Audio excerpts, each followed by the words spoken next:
बोलूं क्या जागृति? हाँ जागृति बोलो, क्या बोलना है?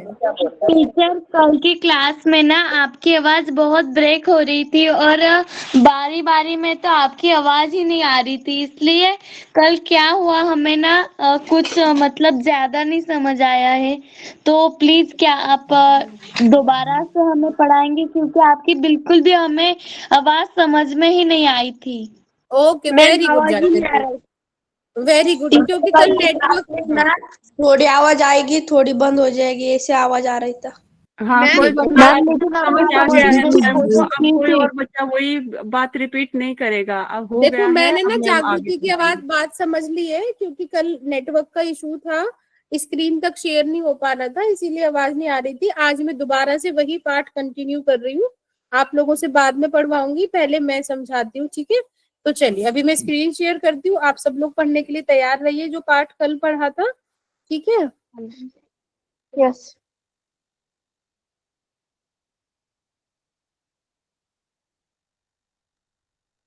कल हमारा जो पाठ था वो था खेती से आई तब्दीलियां, और इस पाठ के लेखक थे पंडित जवाहरलाल नेहरू।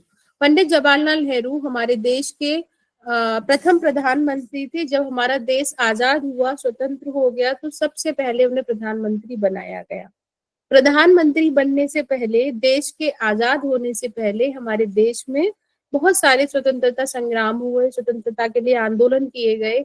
जो अंग्रेज सरकार थी उन्होंने जेल भरो आंदोलन चलाए। जेल भरो आंदोलन से तात्पर्य है कि जब लोग आंदोलन करने के लिए सड़क पर निकलते थे कि हमें हमारे देश में आजादी चाहिए, तो पुलिस वाले लोग जो अंग्रेज सरकार के थे वो हमारे देशवासियों को पकड़ के जेल में बंद कर दिया करते थे। तो इन सब चीजों के चलते जवाहरलाल नेहरू भी कई बार जेल गए। तो वहां जब वो जेल में थे तो उनकी बेटी इंदिरा घर पर थी। अब माता पिता अपने छोटे बच्चे को बहुत सारी बातें परिवार में समझाते हैं, तो वो कैसे समझाएं? इसीलिए वो अपनी बेटी को वहां से पत्र लिखा करते थे। तो एक पत्र जो उन्होंने अपनी बेटी को लिखा है, बहुत सारे पत्र लिखे हैं उन्होंने, पर उनमें से एक पत्र यहाँ पाठ के रूप में आप सभी के समक्ष प्रस्तुत है, जिसको कि आज हम सभी पढ़ेंगे। सबसे पहले इनका परिचय पढ़ लेते हैं। इनका जन्म है 1889 यानी 1889 इलाहाबाद उत्तर प्रदेश में, यानी अभी जिसको हम प्रयागराज कहते हैं। मृत्यु है इनकी 27 मई 1964 नई दिल्ली में। परिचय है, स्वतंत्र भारत के प्रथम प्रधानमंत्री पंडित जवाहरलाल नेहरू, चिंतक, वक्ता मतलब बोलने वाले, लेखक, चिंतक मतलब चिंतन करने वाले, वक्ता बोलने वाले, लेखक लिखने वाले, और विचारक थे, यानी बहुत सोच, एक फिलोसोफर थे। नेहरू जी ने आधुनिक भारत के निर्माण में महत्वपूर्ण भूमिका अदा की। आपने विज्ञान और प्रौद्योगिकी, विज्ञान साइंस आप लोग समझते हैं, और प्रौद्योगिकी मतलब टेक्नोलॉजी, देश में जो कि पहले नहीं थी, के विकास को प्रोत्साहित किया। इनकी प्रमुख कृतियां हैं जो पंडित जवाहरलाल नेहरू ने जो कृतियां लिखी हैं, एक आत्मकथा लिखी है अपनी, दुनिया के इतिहास का स्थूल दर्शन नाम से एक पुस्तक लिखी है, भारत की खोज इंग्लिश और हिंदी दोनों में लिखी गई है, जिसको हम डिस्कवरी ऑफ इंडिया के नाम से पढ़ते हैं, पिता के पत्र पुत्री के नाम, और जितने भी इन्होंने जेल में पत्र लिखे अपनी बेटी के लिए, वो सारे पत्रों को एक पुस्तक बना दी और उस पुस्तक का नाम लिख दिया है पिता के पत्र पुत्री के नाम, जिसमें से कि एक पत्र आज हम पढ़ने वाले हैं। पंडित जवाहरलाल नेहरू लिखते हैं कि प्रिय बेटी इंदिरा, अपने पिछले खत में मैंने कामों के अलग अलग किए जाने का कुछ हल बतलाया था। वो कहते हैं कि मैंने तुम्हें पहले जो खत लिखे, खत मतलब पत्र होता है, मैंने पहले जो तुम्हें पत्र लिखे उनमें मैंने तुम्हें बहुत सारे काम बताए कि देशवासी क्या क्या काम करते हैं। कोई जंगल जाता है, कोई शिकार करता है, कोई जानवरों को चराने का काम करता है, सब लोग एक साथ काम करते हैं, ठीक है? तो वो कहते हैं कि मैंने तुम्हें बताया कि कामों के अलग अलग, फिर क्या हुआ? पूरा घर शिकार करने के लिए जा रहा है तो शिकार करने के लिए जा रहा है।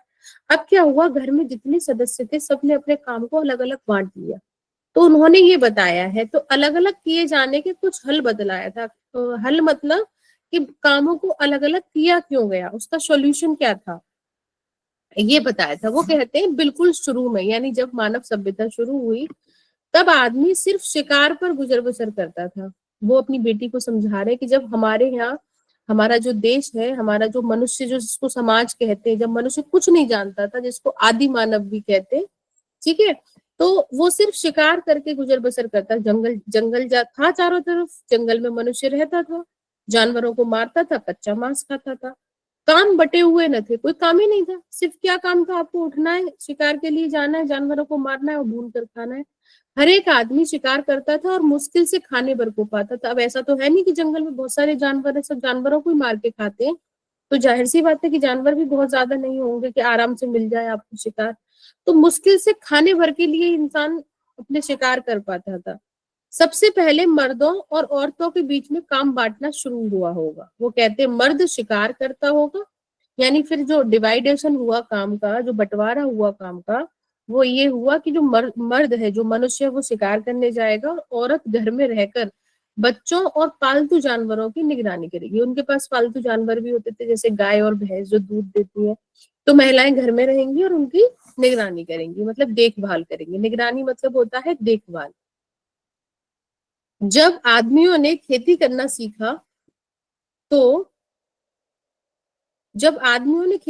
सीखा तो बहुत सी नई नई बातें निकली। पहली बात यह हुई कि काम कई हिस्सों में बट गए। जब आदमियों ने काम करना सीखा, खेती करना, अब खेती करना ऐसा तो है नहीं कि खेती करना एक अकेला काम है। खेती करने के लिए पहले आप खेत की निराई गुड़ाई करेंगे, उसको प्लो करेंगे यानी उसको जोतेंगे, इससे हल चलाएंगे खेत में, तभी तो खेत तैयार होगा फसल बोने के लायक। फिर जब फसल बो दी जाएगी तो कुछ लोग फसल को काटने का काम करेंगे, कुछ लोग निराई गुड़ाई का काम करेंगे, खेत में से खरपतवार निकालने का। तो वो काम भी कई हिस्सों में बट गया। कुछ लोग शिकार खेलते, कुछ खेती करते और हल चलाते। ज्यो ज्यो मतलब जैसे जैसे दिन गुजरते गए, आदमियों ने नए नए पेशे, पेशे मतलब होता है जैसे कारोबार, पेशा मतलब जैसे पैसे। मेरा कारोबार है कि मैं पढ़ा, पैसे मतलब यहाँ पे रुपए से नहीं है, पेशा मतलब है बिजनेस। पेशे मतलब बहुत सारे बिजनेस, पेशा एक बिजनेस, पेशे बहुत सारे बिजनेस। तो आदमियों ने नए नए पेशे सीखे, लोगों ने अपना बिजनेस बना लिया। जैसे मेरे पास बैल है तो मैंने अपना बिजनेस बना लिया है कि मैं खेत को पिलो करने का काम करूंगी, तो लोग मुझे बुलाएंगे अपने यहाँ पे। अब जैसे मेरे पास खेत नहीं है तो मैंने अपना बिजनेस बना लिया कि मैं मजदूरी का काम करूंगी, उससे मुझे पैसे मिलेंगे, मैं अपना काम चलाऊंगी। तो ऐसे लोगों ने अपना अलग अलग काम बना लिया और उनमें पक्के हो गए, यानी लोग एकदम काम करना सीख गए अच्छे से अपना अपना। खेती करने का दूसरा अच्छा नतीजा यह हुआ कि गांव और कस्बे बने। अच्छा, पहले क्या होता था कि लोगों के पास जानवर है, लोग उनको चराते और शिकार करते। अब जब हम एक जगह हम ठहर गए 15-20 दिन, वहीं हम रोज शिकार कर रहे, तो वहां के सारे जानवरों को मार के खा जाएंगे। और जो हमारे साथ दूध देने वाले जानवर हैं, वो जो घास वहां पर खाते हैं, जिस जंगल में हम अभी ठहरे हुए हैं, वो घास भी धीरे धीरे खत्म हो जाएगी। तो फिर लोग क्या करते थे, उस जगह को छोड़ के दूसरी जगह चले जाते। मतलब पहले गांव और शहर नहीं होते थे, लेकिन जब ऐसा हुआ कि लोग खेती करने लग गए। अब खेती तो ऐसी है नहीं कि सर पे उठा के लोग चल देंगे, खेती तो ऐसी है नहीं कि लोग सर पे उठा के चल देंगे।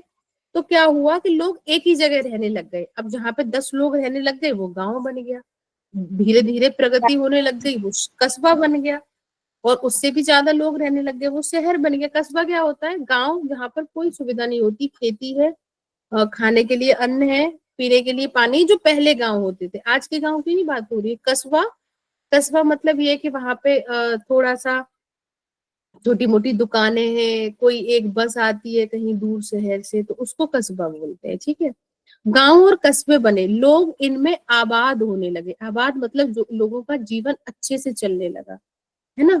खेती के पहले लोग इधर उधर घूमते फिरते थे और शिकार करते थे, यानी खेती के पहले लोगों की कोई एक जगह नहीं होती थी कि ये हमारी परमानेंट जगह है और हम यहीं रहेंगे। उनके लिए एक जगह रहना जरूरी नहीं था, शिकार हर एक जगह मिल जाता था। इसके सिवा उन्हें गायों, बकरियों और अपने दूसरे जानवरों की वजह से इधर उधर घूमना पड़ता था। इन जानवरों को चराने के लिए चारागाहों की जरूरत थी। चारागाह मतलब बड़े बड़े घास के मैदान। चारागाह किसको बोलते हैं, घास के मैदान को। एक जगह कुछ दिनों तक चरने के बाद जमीन में जानवरों के लिए काफी घास पैदा नहीं होती थी, यानी अगर एक ही चारागाह में जानवर चरते रहेंगे तो घास खत्म हो जाती थी और सारी जाति को दूसरी जगह जाना पड़ता था। ये कारण था। अगर प्रश्न ऐसा होता है कि पंडित जवाहरलाल नेहरू जो है वो अपनी बेटी को बता रहे हैं कि गांव और कस्बे बसने का कारण क्या था, व्यक्ति का खेती करना, क्योंकि खेती ऐसी चीज है कि उसे व्यक्ति सर पे उठा के एक जगह से दूसरी जगह नहीं ले जा सकता। लेकिन हमारे पास सिर्फ जानवर हो तो हम कहीं भी जा सकते हैं, अपना तंबू लगाया। आज हमारे मान लीजिए मेरे पास 100 बकरियों का झुंड है और मेरे पास घर नहीं है, तो मैंने इस जंगल में तंबू तान के अपना घर बना लिया। 20 दिन जब तक वहां घास थी, मेरी बकरियां रुकी, उसके बाद में फिर उठ के कहीं दूसरी जगह चली गई। तो पहले लोग ऐसे रहते थे, लेकिन जब लोगों के पास खेती हो गई तो अब खेती को उठा के नहीं ले जा सकते, इसलिए गांव और शहर कस्बे बने। जब लोगों को खेती करना आ गया तो उनका जमीन के पास रहना जरूरी हो गया। जमीन को जोत बोकर वे छोड़ नहीं सकते थे, उन्हें साल भर तक लगातार खेती का काम लगा ही रहता था। जोतना, जोत और बोकर मतलब होता है, जोतना मतलब प्लो करना खेत को, बोकर मतलब उसमें बीज बो देना। तो बीज बोने के बाद किसान कहीं जा सकता है नहीं, फिर वो उसकी देखभाल करेगा कि जंगली जानवर कहीं खा नहीं जाए इसको। फिर उसकी फसल पकेगी, फिर उसको काट के लाके लेके आएगा, फिर किसान बहुत खुश होगा, पूरे साल भर अपना काम चलाएगा। और इस तरह गांव और शहर बन गए। दूसरी बड़ी बात जो खेती से पैदा हुई वह यह थी कि आदमी की जिंदगी ज्यादा आराम से कटने लगी। यानी जो मनुष्य था वो ज्यादा आराम से रहने लगा। क्यों? क्योंकि पहले क्या था, सिर्फ कुछ नहीं था, उसको शिकार करना है और खाना है। अब क्या है, उसके पास खेती है, वो एक जगह पर रहता है, उसके पास रहने के लिए एक घर भी है जो कच्चा मिट्टी से उसने बना लिया है। खेती में जो फसल पैदा होती है उसको चिंता नहीं रहती, क्योंकि वो पूरे वर्ष भर आराम से खाना खा सकता है। ठीक है, तो इसीलिए उसकी जिंदगी ज्यादा आराम से कटने लगी। खेती से जमीन में अनाज पैदा करना सारे दिन शिकार खेलने से कहीं ज्यादा आसान था। क्योंकि खेती से, अगर हमने खेती की है, उसमें फसल बोई है, तो हमें पता है कि अनाज आएगा ही आएगा। लेकिन अगर हम शिकार खेलने के लिए निकले तो हमें पता नहीं है कि शिकार हमें मिलेगा या फिर नहीं मिलेगा। हम जंगल जंगल भटकते फिरेंगे। इसके सिवा मतलब इसके अलावा जमीन में अनाज भी इतना पैदा होता था जितना वे एकदम खा नहीं सकते थे। यानी अनाज अच्छा खासा पैदा होता था, इसे वे सुरक्षित रखते थे। और एक और मजे की बात सुनो, जब आदमी निपट शिकारी था, यानी सिर्फ आदमी शिकार करना जानता था, तो वह कुछ जमा ना कर सकता था। यानी उसके पास कुछ था ही नहीं धन, जंगल जाएगा, शिकार करेगा और खाएगा, और उसको शिकार को बचा के तो नहीं रख सकता, उसका यूज तो नहीं कर सकता, या कर भी सकता तो बहुत कम, किसी तरह पेट भर लेता था। लेकिन अब जब खेती कर रहा है तो उसके पास इतना अनाज पैदा हो रहा है कि वो उसे खा भी सकता है और थोड़ा सा बचा के भी रख सकता है। उसके पास बैंक न थे, पहले लोगों के पास बैंक नहीं था पैसा जमा करने के लिए, जहां वह अपने रुपए व दूसरी चीजें रख सकता। उसे तो अपना पेट भरने के लिए रोज शिकार खेलना पड़ता था। खेती से उसे एक फसल में जरूरत से ज्यादा मिल जाता था। अब जब खेती कर रहा है तो फसल जरूरत से ज्यादा पैदा हो रही है, अतिरिक्त खाने को वह जमा कर देता था। जो एक्स्ट्रा फसल पैदा हो रही है उसको वो जमा कर लेता है। इस तरह लोगों ने अतिरिक्त अनाज जमा करना शुरू किया। लोगों के पास अतिरिक्त अनाज इसलिए हो जाता था कि वह उससे कुछ ज्यादा मेहनत करते थे जितना सिर्फ पेट भरने के लिए जरूरी था। तुम्हें मालूम तुम्हें मालूम है कि आजकल बैंक खुले हुए हैं। वो अपनी बेटी को बताना चाहते हैं कि तो लोगों के पास पुराने समय में तो लोगों के पास अगर थोड़ा बहुत कुछ होता भी था तो उसको जमा करने के लिए कोई साधन नहीं था। पर आजकल क्या है, पैसा जमा करने के लिए बैंक खुल गए हैं, जहां लोग रुपए जमा करते हैं और चेक लिखकर निकाल लेते हैं। यानी रुपए जमा कराते हैं बैंक में और बाद में अगर बैंक से पैसे चाहिए तो वो चेक लिख के निकाल लेते हैं। अगर तुम गौर करो तो तुम्हें मालूम होगा, वो कह रहे हैं अगर तुमने मेरी बातें सभी जो मैंने तुम्हें बताई हैं वो अगर तुमने ध्यान से सुनी होंगी तो तुम्हें ये बात समझ में आई होगी, यह अतिरिक्त रुपया है। यानी ऐसा रुपया जिसे लोगों को एक बार की खर्च करने की जरूरत नहीं है। यानी मनुष्य ने, जैसे हम अपने सेविंग्स बचा कर रखते हैं, हम अपना पैसा इकट्ठा करते हैं, अभी हमें उसकी जरूरत नहीं, लेकिन कभी ना कभी हमें उसकी जरूरत पड़ेगी, उसके लिए हमने बचा के रखा है। चाहे वो पढ़ने के लिए हो, चाहे वो घर बनाने के लिए हो, चाहे वो शादी करने के लिए हो, या हमारे आने वाले जीवन में यूज करने के लिए हो। तो वो कहते हैं कि जो अतिरिक्त पैसा है लोग उसको बचा कर रखते हैं, इसे वे बैंक में रखते हैं। वही लोग मालदार हैं जिनके पास बहुत सा अतिरिक्त रुपया है। अब वो अपनी बेटी को ये समझाना चाहते हैं कि कौन सा व्यक्ति गरीब है, कौन सा अमीर है, समाज कौन से व्यक्ति को गरीब मानता है और कौन से व्यक्ति को अमीर। तो वो लोग ज्यादा मालदार है, मालदार मतलब जिनके पास ज्यादा पैसा है, बहुत सा अतिरिक्त रुपया है, और जिनके पास कुछ नहीं वे गरीब हैं, और जिनके पास बैंक में पैसा जमा नहीं है, सिर्फ वो पूरे दिन कमाते हैं और शाम को खा लेते हैं, वे लोग गरीब हैं। आगे तुम्हें मालूम होगा कि यह अतिरिक्त रुपया आता कहाँ से है। वो कह रहे हैं कि जो एक्स्ट्रा पैसा लोग जमा कर लेते हैं, जब तुम बड़ी होगी तब तुम्हें पता चलेगा कि लोग ये पैसा जमा कैसे करते हैं। इसका सबब यह नहीं है कि आदमी दूसरे से ज्यादा काम करता है और ज्यादा कमाता है, बल्कि आजकल तो आदमी बिल्कुल काम नहीं करता, उसके पास तो बचत होती है। वो कहते हैं कि इसका मतलब ये मत समझना कि जो व्यक्ति सुबह से शाम तक मेहनत करता है, बहुत सारा काम करता है, उसी के पास पैसा होगा, वही मालदार होगा, बल्कि इसका उल्टा है। जो व्यक्ति ज्यादा काम करता है, यानी कि मजदूर, जो सुबह 9 बजे से लेकर रात के 5 शाम के 5 बजे तक काम करेगा, उसके पास ज्यादा पैसा नहीं होगा, बल्कि वो मालिक जो बैठा है सुबह से लेकर शाम तक मजदूरों को काम करते हुए देख रहा है, उसके पास ज्यादा बचत होगी। और जो पसीना बहाता है, पसीना बहाना मतलब मेहनत करना, उसे खाली हाथ रहना पड़ता है। यानी मजदूर को तो उतना ही मिलता है कि वो सुबह से शाम तक मेहनत करे और 2 वक्त का उसमें उसका खाना चल जाए। कितना बुरा इंतजाम है। यानी वो अपनी बेटी को ये समझाना चाहते हैं कि इसका कतई मतलब नहीं है कि जो व्यक्ति मेहनती है वो मालदार भी होगा। बहुत से लोग समझते हैं कि इसी बुरे इंतजाम के कारण दुनिया में आजकल इतने गरीब आदमी है। यानी जो सिस्टम कितना उल्टा है कि जो व्यक्ति ज्यादा काम करेगा उसको मेहनताना कम मिलेगा। ठीक है, तो वो ये बताना चाह रहे हैं कि जो हमारे समाज का जो सिस्टम है वो सही नहीं है। अभी शायद तुम यह बात समझ न सको, इसके लिए इसमें सिर न खपा। वो कहते हैं कि मैं तुम्हें ये बात बता तो रहा हूँ, पर तुम बहुत छोटी हो, शायद तुम ये बात अभी समझ नहीं पाओगी। थोड़े दिनों में तुम इसे समझने लगोगी, और इस बात को तुम थोड़े दिनों में समझने लगोगी। इस वक्त तो तुम्हें इतना ही जानना पर्याप्त है कि खेती से आदमी को उससे ज्यादा खाने को मिलने लगा। वो कह रहे हैं कि अभी तो मैं तुम्हें सिर्फ इतना ही बताना चाहता हूँ कि जो किसान है, जो खेती करते हैं, वो इतना पैसा कमाते हैं कि अपना खाने पीने का काम भी चलता है और अतिरिक्त पैसा जमा भी कर सकते हैं। जितना वह खा नहीं सकता था वह जमा कर लिया जाता था। जो किसान है जितना खा पाते हैं खाते हैं, उसके ऊपर का पैसा जमा कर लेते हैं।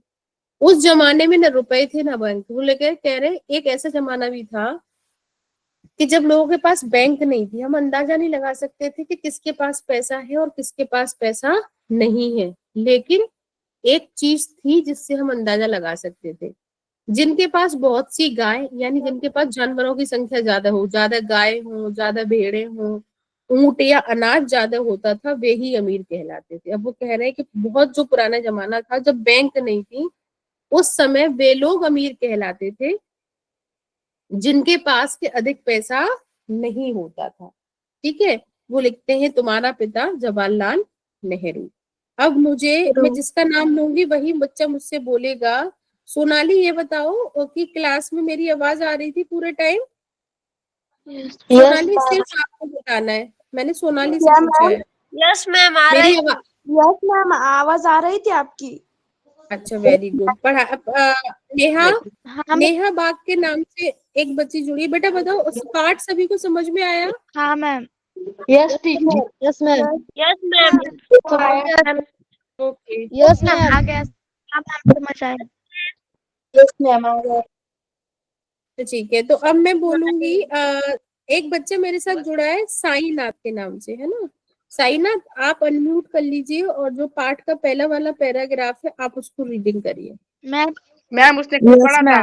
प्रिय बेटी इंदिरा। सबका नाम मेरा देखिए, फिर से आपने मैम, सबका माइक म्यूट बात प्लीज। प्रिय बेटी इंदिरा प्लीज मैम, मैम मैं पढ़ रहा हूँ तो सब बीच में ही बोल रहे हैं मैम।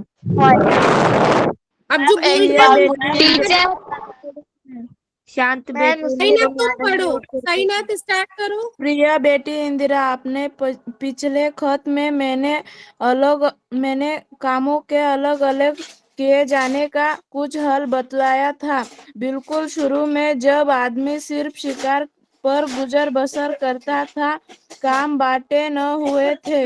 हर एक आदमी शिकार करता था और मुश्किल से खाने भर को पाता था। सबसे पहले मर्द और औरत के बीच काम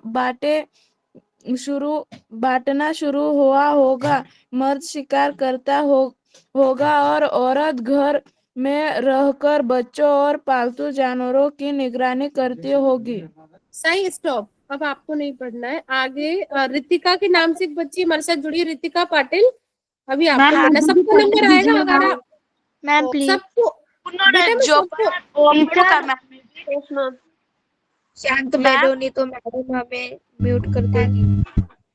यस मैम। मैम सबका नंबर आएगा। अभी मैंने जिसको बोला है वो पढ़ी। इतना ही पढ़ना है, इसे पक्के हो गए तक। हाँ मैम, जब आदमियों ने खेती करना सीखा तो बहुत सी नई नई बातें निकली। पहली बात यह हुई कि काम कई हिस्सों में बांटे गए। कुछ लोग शिकार खेलते और कुछ खेती करते और हल जलाते। जो जो दिन गुजरते गए आदमियों ने नए नए पेशे सीखे और उनके पक्के हो गए। Very good, very good, very good. आगे नंबर है। पढ़ू क्या? मैम मैं पढ़ू मयूर। मैम मैं पढ़ू क्या? मयूर पढ़ू। नेहा याद नेहा पढ़ू क्या? नेहा मैं पढ़ो। मयूर। गीता पढ़ो क्या मैम मैं पढ़ू शांत बैठो। मैं टीचर। मैं पढ़ू क्या? पढ़ू क्या? नेहा स्टार्ट करो। मैम दोनों है। मैम टीचर टीचर नाम लीजिए क्योंकि ना ऐसे टीचर हम नेहा यूज कर देती है। हेलो मैम, दो टीचर हैं। आपने नेहा बाग को कहा है क्या? मैंने नेहा बाग को कहा है। नेहा स्टार्ट बेटा, प्लीज। Yes teacher. पढ़ू क्या टीचर? नेहा बाग पढ़ो आप। खेती करने का दूसरा अच्छा नतीजा यह हुआ कि गांव और कस्बे बने। लोग इनमें आबाद होने लगे। खेती के पहले लोग इधर उधर घूमते फिरते थे और शिकार करते थे। इनके लिए एक जगह रहना जरूरी नहीं था। शिकार हर एक जगह मिल जाता था। इसके सिवा उन्हें गायों, बकरियों और अपने दूसरे जानवरों की वजह से इधर उधर घूमना पड़ता था। इन जानवरों स्टॉप के स्टॉप बेटा, चराने स्टॉप स्टॉप स्टॉप। आप सुनिए, अब जिसने भी कहा ना कि मैम मैं पढ़ूं, उसका नंबर फिर मैं नहीं बोलूंगी। फिर ये मत कहना कि मैम नंबर नहीं लिया। और मैं आज जिन बच्चों को बोल रही हूँ, कल मैं उनको बिल्कुल कि टीचर हमारा नंबर नहीं लेगी। अभी मैं, और जिनका पढ़ते जा रहे हैं वो बच्चे, वो नीचे हाथ कर ले अपना, ठीक है। रागिनी अहीरे, आपको पढ़ना है। Yes ma'am. और सिर्फ यहाँ से पढ़ना है, इन जानवरों से, ठीक है। यहाँ से पढ़ना है आपको। जल्दी पढ़िए। इन जानवरों के चराने के लिए चारागाहों की जरूरत थी। एक जगह कुछ दिनों तक चरने के बाद जमीन में जानवरों के लिए काफी घास पैदा नहीं हुई थी और सारी जाति को दूसरी जगह जाना पड़ा था। Very good, stop Ragini. Next number है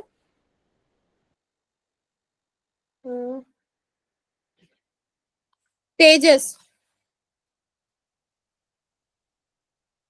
जब जब लोगों को खेती करना आ गया तो उनका जमीन के पास रहना जरूरी हो गया। जमीन को जोत बोकर वे छोड़ नहीं सकते थे। इन्हें साल भर तक लगाकर खेती का काम लगा ही रहता था और इस तरह गांव और शहर बन गया। Okay, very good, stop. जागृति पढ़ो यहाँ से। दूसरी बड़ी बात जो खेती से पैदा हुई वह यह थी कि आदमी की जिंदगी ज्यादा आराम से कटने लगी। खेती से जमीन में अनाज पैदा करना सारे दिन शिकार खेलने से कहीं ज्यादा आसान था। इसके सिवा जमीन में अनाज भी इतना पैदा होता था जितना वे एकदम खा। Very good. नेक्स्ट पढ़ना है सोनाली। सोनाली हाथ से पढ़ो। नहीं रख सकते से रख सकता था। नहीं सकते थे, इसे वे सुरक्षित रखते थे। एक और मजे की बात सुनो, जब आदमी निपट शिकारी था तो वह कुछ जमा न कर सकता था या कर भी सकता था तो बहुत कम किसी तरह पेट भर लेता था। उसके पास बैंक न थे जहां वह अपने रुपए व दूसरी चीज रख सकता। Very good Sonali, stop. Next Prashant Patil. Next आपको पढ़ना है प्रशांत। यस इसके मैम। यहाँ से उसे तो यहाँ से यहाँ तक पढ़िए। उसे तो अपना पेट भरने के लिए रोज शिकार खेलना पड़ता था। खेती से उसे एक फसल में जरूरत से ज्यादा मिल जाता था। अतिरिक्त खाने को वह जमा कर देता था। इस तरह लोगों ने अतिरिक्त अनाज जमा करना शुरू किया। लोगों के पास अतिरिक्त अनाज इसलिए हो जाता था कि वह उससे कुछ ज्यादा मेहनत करते थे जितना सिर्फ पेट भरने के लिए जरूरी था। Very good, very good. Lavanya, next तुम्हें पढ़ना है, यहाँ से शुरू करना है। तुम्हें मालूम है कि आजकल बैंक खुले हुए हैं जहां लोग रुपए जमा करते हैं और बैंक चेक लिखकर निकाल सकते हैं। ये चेक लिखकर निकाल सकते हैं। ये टीचर रुपया दिख नहीं रहा। रुपया दिख तो रहा है। कहाँ से आता है? हाँ, रुपया कहाँ से आता है? अगर तुम और करो और गौर करो तो तुम्हें मालूम होगा कि ये अतिरिक्त रुपया है। मैम थोड़ा थोड़ा ना दिख नहीं रहा था मुझे। अच्छा, वेरी गुड, कोई बात नहीं। नेक्स्ट चैतन्य पढ़ो। यानी 1000 रुपया जिसे लोगों को एक बार की खर्च करने की जरूरत नहीं है, इसे वे बैंक में रखते हैं। वही लोग मालदार हैं जिनके पास बहुत सा अतिरिक्त रुपया है और जिनके पास कुछ नहीं वे गरीब है। आगे तुम्हें मालूम होगा कि यह अतिरिक्त रुपया आता कहाँ से है। सबका सबब यह नहीं है कि आदमी दूसरे से ज्यादा काम करता है और ज्यादा कमाता है, बल्कि आज रुद्र जादव, बस बस बस। रुद्र जादव, आपको पढ़ना है आगे। Yes ma'am. है बल्कि आजकल जो आदमी बिल्कुल काम नहीं करता उसे पास तो बचत होती है और जो पसीना बहाता है उसे खाली हाथ रहना पड़ता है। कितना बुरा इंतजाम है।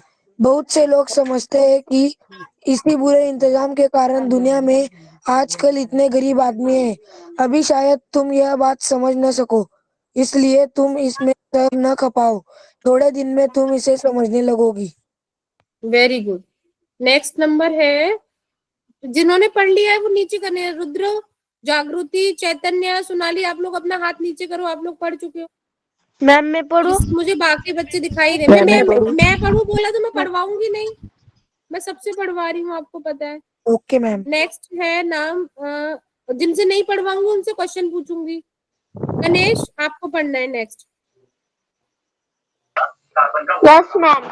ये श्वेता, तो तुम्हें इतना ही जानना प्रयास है कि खेती से आदमी को उससे ज्यादा खाने लगा जितना वह खा नहीं सकता था। वह जमा कर जाता था। उस जमाने में रुपए थे न बैंक। जिनके पास बहुत सी गायें, बड़े ऊंट अनाज होता था, वे ही अमीर कहलाते थे। Very good. अच्छा, अब मैं जिनका नाम लूंगी वो मेरे प्रश्नों का जवाब देंगे। सबसे पहले वेदिका, आप मुझे ये बताइए कि, और जिनका गणेश आप हाथ नीचे कर लीजिए अभी। वेदिका, ये बताइए कि ये जो पार्ट है इसमें जो प्रधानमंत्री है हमारे देश के पहले, पंडित जवाहरलाल नेहरू, अपनी बेटी को कहाँ से पत्र लिख रहे थे, कहाँ बैठकर? वेदिका मोरे। मैम मैं बताऊं? 1 सेकेंड, एक सेकंड में खुद ही बोलूंगी वेदिका का अगर जवाब। नेहा मोरे मैं आपसे पढ़वा चुकी हूँ। नेहा बाग से पढ़वाया था शायद, मोरे से नहीं पढ़वाया। हाँ प्रेरणा आप बताओ। वो खेत में बैठकर लिख रहे थे। कहाँ बैठकर लिख रहे थे बेटा? खेत में। खेत में नहीं, प्रधानमंत्री जेल जो थे में। वो जेल में थे, जेल में बैठ के लिख रहे थे। जेल ठीक में। है। हाँ कार्तिक आप ये बताइए, ये जो पत्र उन्होंने अपनी बेटी को लिखा है, इस पत्र के माध्यम से वो अपनी बेटी को किस विषय में समझाना चाहते हैं? जो भी आपको आ रहा है वो बताना है, जल्दी जल्दी बताना है। और खेत में कितना काम करना पड़ता है, कितना पसीना बहाना पड़ता है, इसके बारे में। Very good. भानुदास आप बताइए, आपको क्या समझ में आया कि जो प्रधानमंत्री है इस पत्र के माध्यम से अपनी बेटी को क्या समझाना चाहते हैं? मैम लोग बहुत काम करते हैं मैम, वो पसीना बहा कर काम करते हैं, दिन रात काम करते हैं मैम, और बस मैम। अच्छा ठीक है।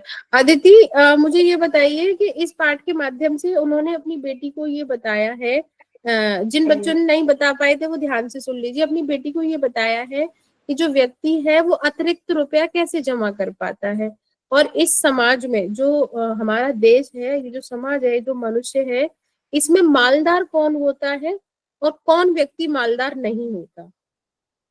अदिति जल्दी बताओ।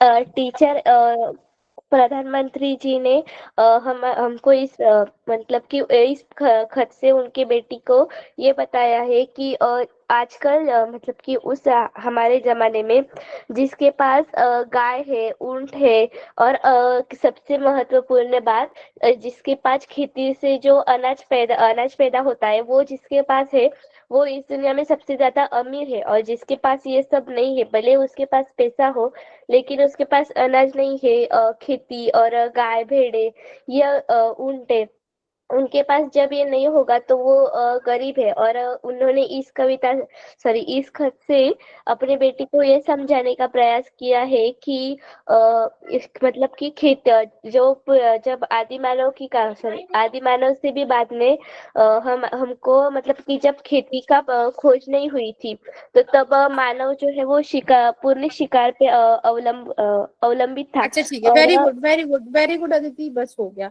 अभी नेक्स्ट। अच्छा मैंने जिन बच्चों से पूछ लिया है वो अपने हाथ अभी नीचे कर लें, क्योंकि फिर मुझे बाकी बच्चे दिखते नहीं है जिनका हैंड रेस होता है, वो बच्चे मुझे दिखते हैं। साइनाथ आपसे तो मैंने बुक पढ़वाई थी, तो अपना हाथ आप नीचे रखिए जिससे मुझे दूसरे बच्चे दिखें।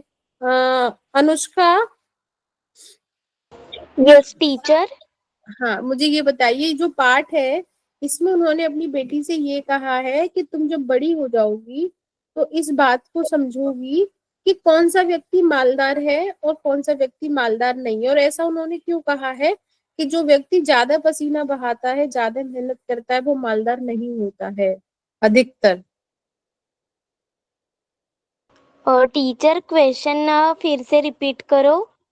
हाँ पंडित जवाहरलाल नेहरू ने अपनी बेटी से कहा है कि जब तुम बड़ी हो जाओगी तब इस बात को समझोगी कि जो व्यक्ति ज्यादा मेहनत करता है, ज्यादा पसीना कमाता है, वही गरीब होता है, और जो व्यक्ति बैठा रहता है, ज्यादा मेहनत नहीं करता है, वो मालदार होता है। राजवीर चौहान आप बताएंगे, अनुष्का जवाब नहीं दे पा रही है।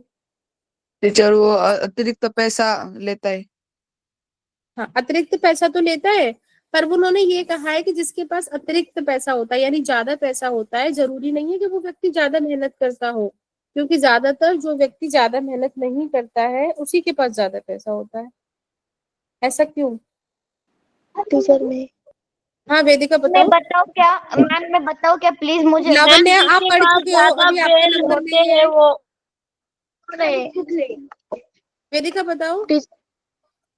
टीचर क्या क्या बोलते हैं, इंदिरा गांधी बड़े जब होंगे ना, तब है ना पंडित जवाहरलाल नेहरू कहते हैं कि आगे तुम जब बड़े होगी ना, तब अतिरिक्त रुपया कहाँ से आता है, ऐसा आदमी दूसरे से ज्यादा काम कैसे करवाता है। अच्छा ठीक है, उनसे मेरे कहने का बताऊं मतलब क्या ये था। मैम मैं बताऊं क्या जागृति मैम मैं दर्शन दर्शन आप बताओ। नहीं टीचर मुझे जागृति पता नहीं, है आप जागृति लोग। बताओ मयूर मयूर आप बताइए, मयूर पवार आप बताइए। मैम खेती खेती से अतिरिक्त पैसा आता है। खेती से अतिरिक्त पैसा आता है, अच्छा ठीक है। यस जागृति मैम। बताओ अभी। सर आपने मेरा नाम लिया था दर्शन मैंने लिया था पर आपने बोला ही नहीं, आप बोलो। टीचर हो टीचर अब तो मैं बोलने वाली थी ना। एक सेकंड रोहिणी, एक सेकंड, अभी तुम्हारा नंबर आएगा। हाँ जल्दी बताओ दर्शन। टीचर, क्योंकि जो आदमी मजदूर होता है ना, वो खेत में जितना काम करता है उसे उतना ही पैसा मिलता है, और जो बेटा रहता है ना, वो उस अतिरिक्त पैसा और बेटे बेटे ही अतिरिक्त पैसा कमा लेता है।